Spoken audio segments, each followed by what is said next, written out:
I'm going to get us together like this. Okay. Well, first of all, thank you for speaking about your stories. I feel like a lot of women in Hollywood will say, you know, this has happened to me, that has happened to me, but they won't name names.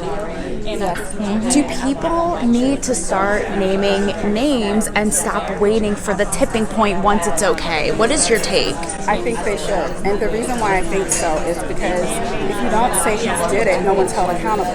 Because specifically with R. Kelly, look how long. Yeah. I mean, this has been going on for years. Yeah, there's a 20-year timeline between me and some of the survivors. I think a lot of people don't want to say who it was because they're more worried about being able to work in Hollywood, and not just the abused. They're worried about the accusers and the people that would hire them being concerned with them talking a little too much. You find a lot of people, they only support you when it's convenient. When there's a lot of artists that, when the documentary came out, they said nothing. And then when he went to jail, that's when you guys want to say, that's what I'm saying. Exactly. Why is everybody waiting for the tipping point? I feel like everybody waits for somebody else to do it. So that's why you got to encourage the nobodies to tell their story so that the somebodies can acknowledge it, because it's one of those things when they're a unit, they're never going to break apart from that unit. People will say, you know, time's up, me too, let's talk. Well, then name a name. Right. Does that sort of, grind your gears? I mean, it does, and that's why we do what we do. You want to stop them? Take them down. Take them down. But if you want to be a part of the problem, then that would be saying he did this to me and not saying anything. Because you know why? He or she or whoever is going about their success, their daily lives. Yeah, absolutely. That's why we speak out. And we've caught a lot of backlash, but we also have a ton of supporters. There's death threats. There is you trolling on that? social. Yes.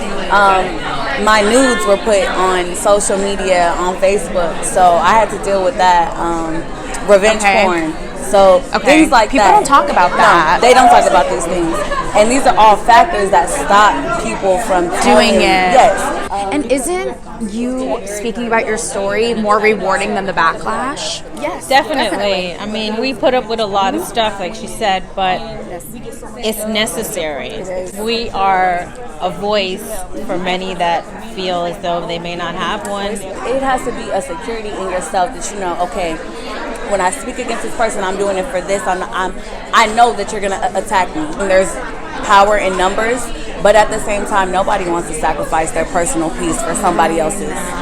So it's one of those things. Your power comes when you do what you're afraid to do. That's where courage comes into play. So if you're concerned or worried about how people feel about you, you just have to really take a long, hard look at yourself and morally ask, when you look back on this day, you want to be remembered for not saying anything.